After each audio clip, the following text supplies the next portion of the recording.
Debajo de las calles que pisas, debajo del ruido y el concreto, debajo de las líneas del metro y los edificios de cristal, hay otra ciudad, una ciudad que no desapareció, una ciudad que fue enterrada. Lo que hoy conocemos como Ciudad de México fue construido, literalmente, encima de una de las obras más extraordinarias que la humanidad haya producido jamás. Y lo que resulta difícil de comprender no es que esa ciudad existiera. Lo difícil de comprender es lo que realmente era, lo que representaba, y por qué quienes la vieron por primera vez no tenían palabras para describir lo que tenían delante. Tenochtitlan no era una ciudad primitiva, no era un asentamiento grande, era una metrópolis. Una ciudad que en el siglo XV funcionaba con una complejidad administrativa, hidráulica y arquitectónica que no tenía equivalente en ningún otro lugar del mundo occidental de esa época. Y sin embargo, la versión que sobrevivió en los libros durante siglos fue otra, una versión más conveniente. Una versión que explicaba la conquista sin tener que hacerle demasiadas preguntas incómodas a quienes la ejecutaron. Lo que este video busca no es romantizar el pasado, ni convertir a nadie en héroe o villano de una historia simplificada. Lo que busca es mostrar lo que realmente fue Tenochtitlán, su lógica, su escala, su poder, y también sus fracturas internas, que fueron tan reales como sus pirámides. Porque la caída de esta ciudad no fue solo una historia de conquista, fue una historia de alianzas, traiciones, enfermedades, errores de cálculo y una serie de decisiones que nadie, en ningún bando, tomó con el resultado final en mente. Para entender todo eso, hay que empezar desde el principio. Y el principio, en este caso, no tiene nada de grandioso. Tiene algo mucho más poderoso que la grandeza. Tiene la forma de una visión. Hacia el año 1300 de nuestra era, un grupo de pueblos nómadas del norte de Mesoamérica comenzó un largo desplazamiento hacia el sur. Eran conocidos como mexicas, aunque con el tiempo el mundo los llamaría aztecas, un nombre que ellos mismos nunca usaron.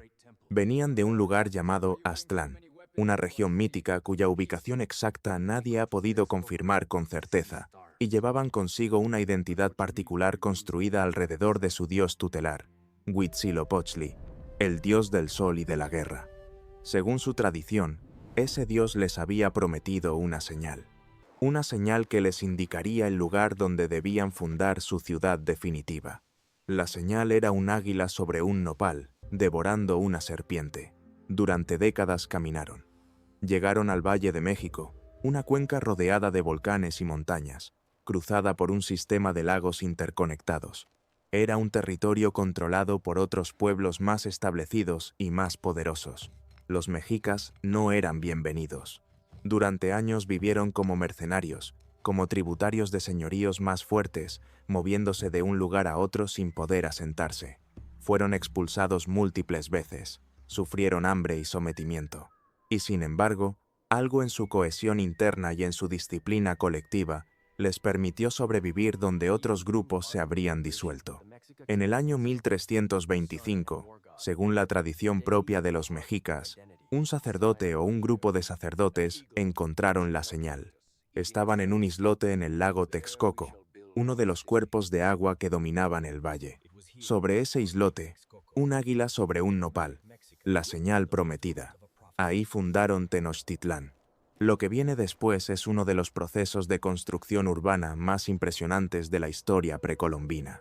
Ese islote era pequeño y pantanoso, no tenía recursos inmediatos, no había tierra firme suficiente para cultivar, no había piedra cerca. Era, en términos estratégicos inmediatos, un sitio difícil, pero en términos estratégicos de largo plazo, era perfecto. El agua protegía la ciudad de ataques terrestres, el lago ofrecía recursos alimentarios, y la posición central en la cuenca permitía control sobre las rutas comerciales y militares de toda la región.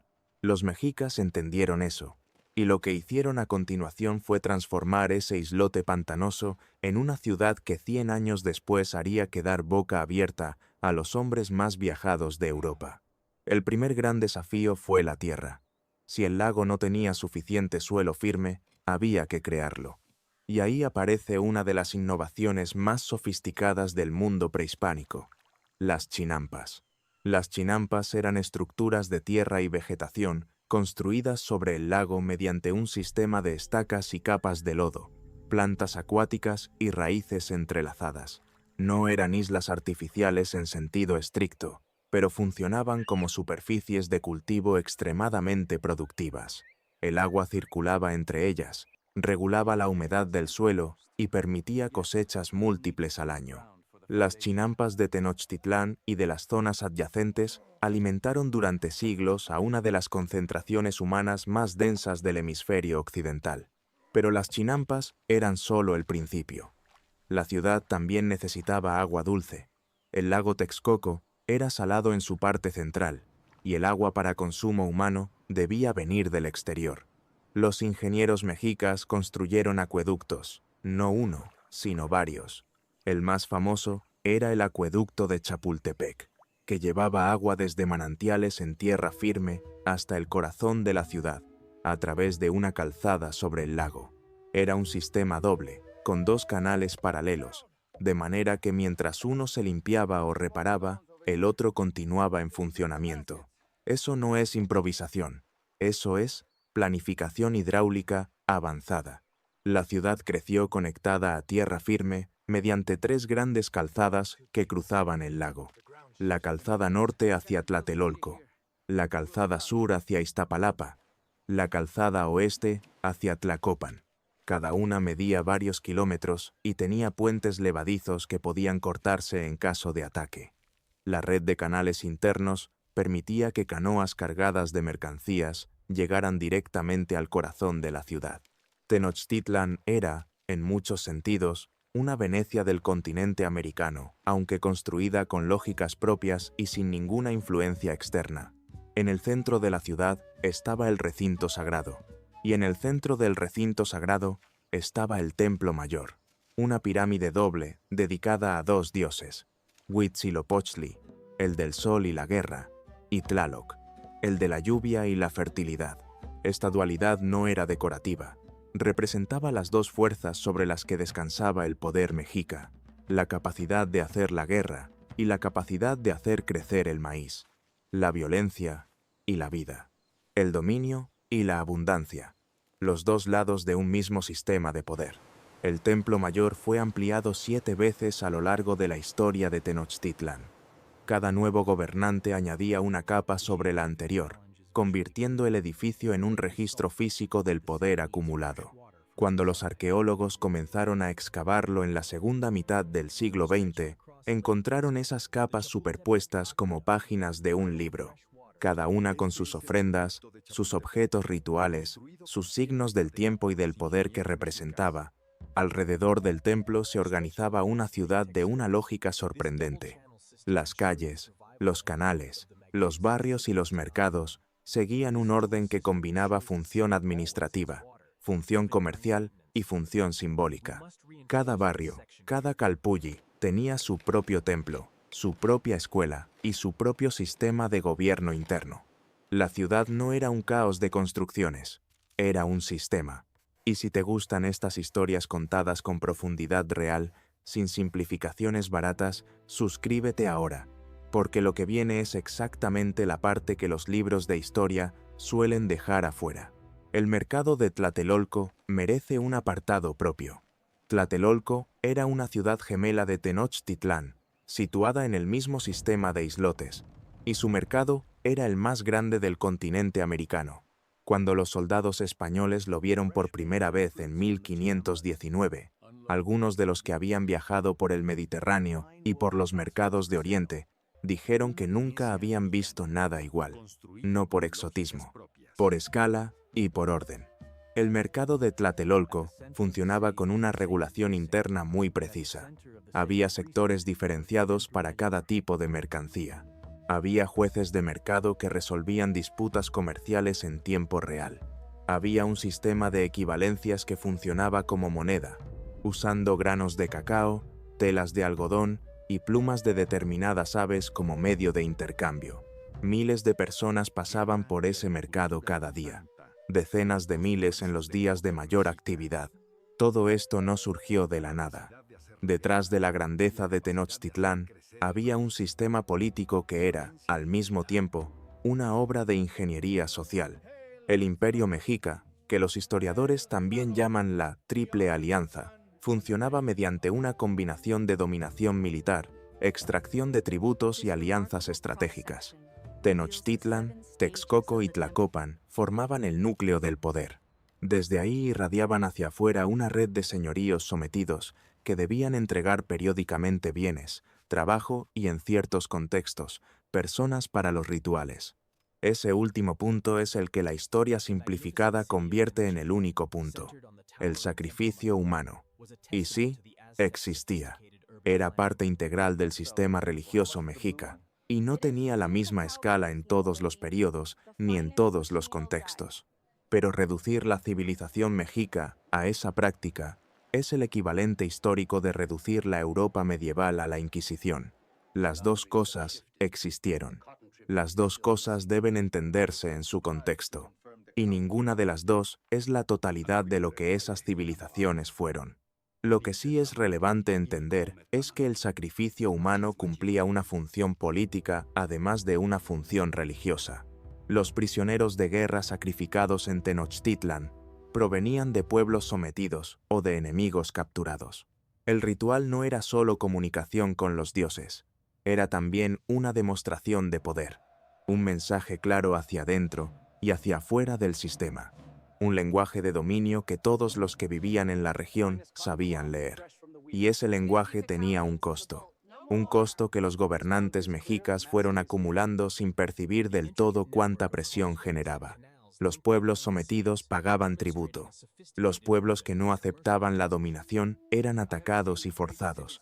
Algunos resistían, otros negociaban, pero pocos estaban realmente contentos con su posición en la estructura, y esa insatisfacción acumulada fue una de las condiciones previas más importantes de lo que vino después, porque la conquista española no fue solo Hernán Cortés y 500 soldados contra un imperio de millones.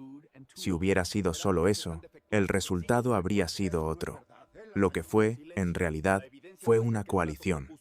Una coalición en la que participaron activamente decenas de pueblos mesoamericanos que vieron en la llegada de los españoles una oportunidad para romper la dominación mexica. Los tlaxcaltecas son el ejemplo más citado, pero no eran los únicos. Había totonacas, texcocanos en disidencia, señoríos del sur. Todos ellos aportaron guerreros, logística, conocimiento del terreno y legitimidad local al avance español. Cortés no conquistó a los mexicas. Cortés fue el catalizador de una rebelión que ya tenía combustible propio, y eso no disminuye la brutalidad de lo que siguió, pero sí cambia profundamente el modo en que entendemos lo que ocurrió.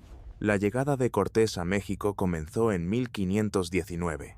Su primera entrada a Tenochtitlán fue pacífica.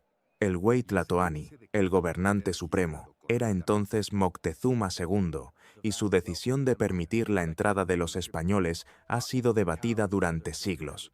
Algunos historiadores lo interpretan como un error de cálculo estratégico, otros como una decisión táctica provisional mientras se evaluaba la situación, otros como el resultado de un sistema de creencias que no tenía categorías para interpretar correctamente lo que estaba ocurriendo. La realidad probablemente combinó las tres cosas, con pesos diferentes según el momento. Lo que sí está documentado es que la convivencia inicial fue tensa y rápidamente se deterioró. Cortés tomó a Moctezuma como rehén. Hubo una masacre en el Templo Mayor perpetrada por Pedro de Alvarado mientras Cortés estaba fuera de la ciudad. Esa masacre, conocida como la Matanza del Templo Mayor, encendió la resistencia. Los mexicas se sublevaron. Los españoles tuvieron que huir en la llamada Noche Triste, en junio de 1520, con pérdidas enormes. Pero volvieron, y volvieron con más aliados, más recursos y una ventaja que ningún ejército podía combatir: las enfermedades. La viruela había llegado antes que el segundo ataque español. Se extendió por Tenochtitlan con una velocidad y una ferocidad que las poblaciones mesoamericanas, sin ninguna inmunidad previa, no podían resistir.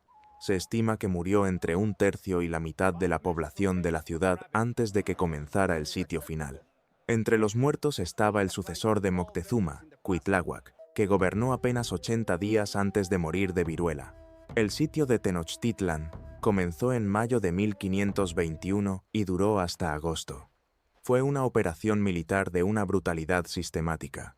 Cortés cortó los acueductos, bloqueó los canales con brigadas de barcos construidos en tierra firme y transportados hasta el lago. Destruyó metódicamente los edificios de la ciudad a medida que avanzaba para que las ruinas no pudieran usarse como posiciones defensivas. Los mexicas, bajo el mando de Cuauhtémoc, resistieron con una tenacidad que sorprendió incluso a sus adversarios, pero no tenían agua, ni alimentos, ni refuerzos. La ciudad se iba convirtiendo en escombros mientras sus habitantes morían de sed, de hambre y de enfermedad. El 13 de agosto de 1521, Cuauhtémoc fue capturado mientras intentaba escapar en canoa. Con su captura, la resistencia organizada terminó. Tenochtitlán había caído. Lo que ocurrió después es tan significativo como la caída en sí misma. Los españoles no construyeron su nueva capital al lado de la ciudad destruida. La construyeron encima, literalmente, encima. Los escombros del Templo Mayor fueron utilizados como base para la Catedral Metropolitana. La piedra de los edificios mexicas fue reutilizada en los cimientos y muros de la nueva ciudad colonial. Los canales fueron rellenados progresivamente. El lago fue drenado en un proceso que duró décadas y que transformó radicalmente el entorno natural del valle. Esta decisión de construir sobre las ruinas no fue solo pragmática, fue también simbólica. Era una declaración, una afirmación de que lo anterior había sido borrado, superado, reemplazado, que la nueva ciudad no tenía deudas con la que estaba debajo, que la historia comenzaba desde cero con un nuevo orden, pero la historia nunca comienza desde cero, y lo que estaba debajo nunca desapareció del todo. En 1978, trabajadores de la compañía eléctrica, que hacía excavaciones en el centro de Ciudad de México, encontraron una piedra enorme a varios metros de profundidad. Era un monolito circular de casi 4 metros de diámetro, finamente esculpido, que representaba a Coyolxauhqui, la diosa lunar, desmembrada. Era una de las piezas rituales más importantes del Templo Mayor. Ese hallazgo casual desencadenó una excavación arqueológica que continúa hasta el día de hoy, y cada capa que se abre devuelve algo: ofrendas, esculturas, objetos de lugares remotos que llegaron a Tenochtitlan como tributo, restos que reconstruyen, pieza a pieza, lo que esa ciudad fue. El Templo Mayor existe todavía. Está en el centro histórico de Ciudad de México, a metros de la Plaza de la Constitución, el Zócalo. Si te paras en el Zócalo y miras hacia el norte, puedes ver las ruinas del Templo Mayor al lado de la catedral. Dos mundos superpuestos. Dos historias en el mismo espacio, dos sistemas de poder construidos uno encima del otro, separados por siglos y por una ruptura que todavía no ha terminado de ser comprendida. Porque la historia de Tenochtitlán no es solo arqueología, es también una pregunta que la Ciudad de México sigue haciéndose sobre sí misma. ¿Qué se perdió? ¿Qué sobrevivió? ¿Qué fue destruido deliberadamente y qué resistió de maneras que nadie planeó? La lengua náhuatl todavía se habla. Millones de personas la tienen como lengua materna o como herencia viva. Muchas palabras del español mexicano son náhuatl puro. Tomate, chocolate, aguacate, chile.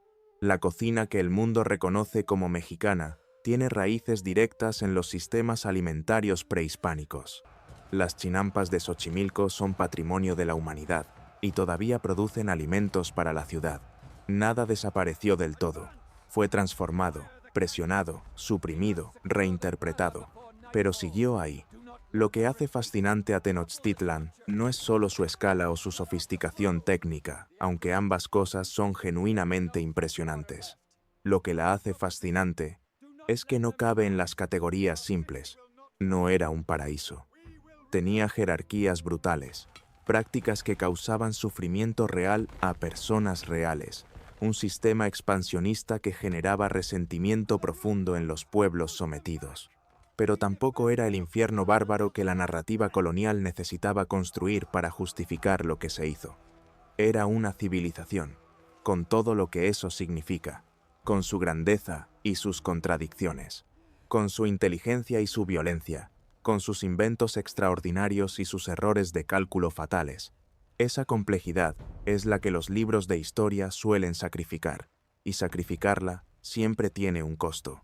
Porque cuando convertimos el pasado en algo más simple de lo que fue, también perdemos nuestra capacidad de entender cómo funcionan realmente las civilizaciones, cómo crecen, cómo se sostienen, y bajo qué condiciones caen. Tenochtitlan creció durante menos de 2 siglos, desde un islote pantanoso hasta convertirse en la ciudad más poblada del hemisferio occidental, y cayó en menos de 2 años, no porque fuera débil, sino porque las condiciones que la rodeaban eran demasiado impredecibles, demasiado nuevas y demasiado rápidas para que cualquier sistema político pudiera adaptarse a tiempo. Eso debería hacernos pensar, no solo sobre el pasado, sobre cómo las estructuras de poder que parecen sólidas pueden estar sentadas sobre fisuras que nadie ha visto todavía, sobre cómo las alianzas que parecen permanentes pueden deshacerse ante una presión suficientemente nueva, sobre cómo las civilizaciones que construyen maravillas también construyen, sin saberlo, las condiciones de su propio fin. Debajo de las calles de Ciudad de México sigue habiendo otra ciudad. Cada año, alguna obra de construcción saca a la luz un fragmento más, una ofrenda, un muro, una escultura. Y cada vez que eso ocurre, Tenochtitlán vuelve a ser noticia, vuelve a ser presente, vuelve a recordarle a la ciudad que está encima que su historia no comenzó en 1521. Comenzó mucho antes, y todavía no ha terminado de contarse. Si llegaste hasta aquí, ya sabes más sobre Tenochtitlan de lo que la mayoría de las personas aprende en toda su vida escolar. Y esto es solo una parte de lo que el canal tiene para darte. Historias así, contadas con la profundidad que merecen, sin simplificaciones que traicionan la inteligencia del que escucha. Eso es Frontera Oculta.